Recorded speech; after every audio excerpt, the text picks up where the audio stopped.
নমস্কাৰ welcome to Atma association for advancement through multiple approach আপোনালোক সকলোকে এই ভিডিঅ'টো চোৱাৰ বাবে ধন্যবাদ মটৰ গাড়ী বেচা কিনা আৰু বীমা এই বিষয়টোৰ ওপৰত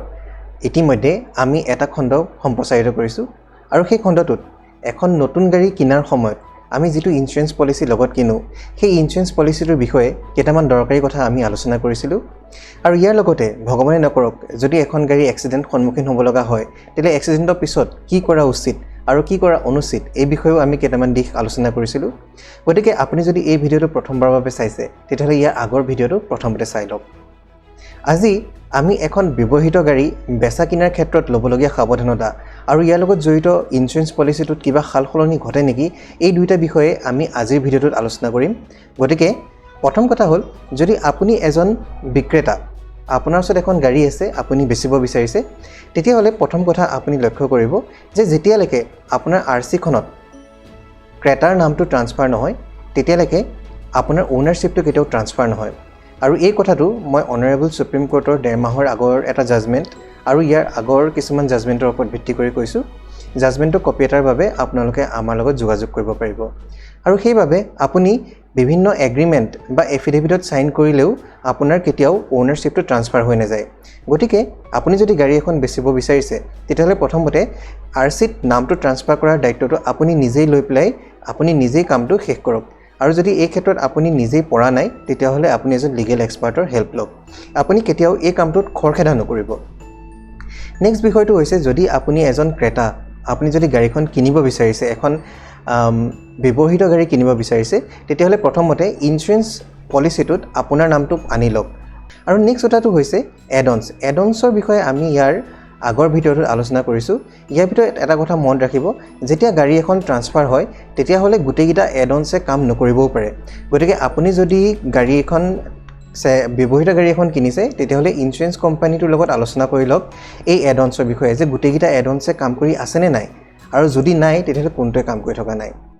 নেক্সট বিষয়টো হৈছে যদি আপুনি এখন পুৰণা গাড়ী কিনিব বিচাৰে তেতিয়া সাধাৰণতে তাত থাৰ্ড পাৰ্টি ইনস্যুৰেন্স দিয়া যায় ফাৰ্ষ্ট পাৰ্টি বা ওন ডেমেজ পলিচি দিয়া নহয় গাড়ীখন পুৰণা হৈছে গাড়ীখনৰ ভ্যালু কমি গৈছে এই কথাটো বুজিব পৰা যায় কিন্তু আপোনাৰ জীৱন অমূল্য আপোনাৰ কো পেসেঞ্জাৰৰ জীৱন অমূল্য গতিকে তেওঁলোকৰ প্ৰটেকচনৰ বাবে আপুনি এটা পলিচি লোৱা উচিত নেক্সট বিষয়টো হৈছে যে আপুনিও এই কামটো খৰখেদা নকৰিব সময় লওক আৰু প্ৰয়োজন হ'লে এজন লিগেল এক্সপাৰ্টৰ আপুনি হেল্প লওক অনুগ্ৰহ কৰি এই কথাকিটাত মন দিব সকলোতকৈ প্ৰথম কথাটো হৈছে যে কেতিয়াও আপুনি এখন ড্যামেজ ভেহিকল নচলাব আপোনাৰ ভেহিকলখন যদি ক'ৰবাত এক্সিডেন্ট হৈ আছে তেনেকুৱা ভেহিকল এখন পৰাপক্ষত নচলাব প্ৰথম কথা ই আইনমতে দণ্ডনীয় দ্বিতীয় কথাটো হৈছে যে আপোনাৰ ইনস্যুৰেন্স কোম্পানীয়ে আপুনি এখন এক্সিডেন্ট হৈ থকা গাড়ী চলাই থকা বুলি গম পালে অকল সেই গ্ৰাউণ্ডতে ইনস্যুৰেন্স ক্লেইমটো কেনসেল কৰি দিব পাৰে আৰু তৃতীয় কথাটো হৈছে ভগৱানে নকৰক আপুনি যদি ৰাস্তাত কেতিয়াবা গৈ থাকোতে আপোনাৰ সন্মুখত এক্সিডেন্ট হয় আৰু যিজন মানুহে এক্সিডেন্ট কৰি পেলাই তেওঁ পলাই যায় আপোনাকে কিন্তু সেইজন মানুহ বুলি পেলাই ভুলতে ধৰি ল'ব পাৰে নেক্সট বিষয়টো হৈছে যে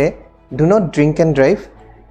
এণ্ড ড্ৰাইভ এক আইনমতে দণ্ডনীয় আৰু দুই নম্বৰ কথা আপুনি ইনস্যুৰেন্স প্ৰটেকচনটো নেপাব পাৰে নেক্সট কথাটো হৈছে যে ভেহিকল মডিফিকেশ্যনৰ কথাটো লক্ষ্য ৰাখিব যে আপুনি যদি সাধাৰণ সৰু সুৰা কিবা এটা মডিফাই কৰে সেইটো বৰ ডাঙৰ বিষয় নহয় কিন্তু ইঞ্জিনৰ যদি স্পেচিফিকেশ্যন আপুনি সলাই হি এক আইনমতে দণ্ডনীয় দ্বিতীয় কথা আপুনি ইনস্যুৰেন্স প্ৰটেকচনটো নেপায় নেক্সট বিষয়টো হৈছে যে private vehicle for commercial use private vehicle আপুনি নিজৰ পাৰ্সোনেল ইউজৰ কাৰণে এখন গাড়ী কিনিছে সেই গাড়ীখন আপুনি কেতিয়াও কমাৰ্চিয়েল ইউজ নকৰিব প্ৰথম কথা ই আইনমতে দণ্ডনীয় আৰু দ্বিতীয় কথা আপুনি ইনস্যুৰেন্স প্ৰটেকচন নেপাব পাৰে নেক্সট বিষয়টো হৈছে যে একেই কথা ড্ৰাইভিং লাইসেন্সখন যদি নাথাকে ই আইনমতে দণ্ডনীয় আৰু দ্বিতীয় কথা আপুনি ইনস্যুৰেন্স প্ৰটেকচনটো নেপাব পাৰে নেক্সট বিষয়টো হৈছে যে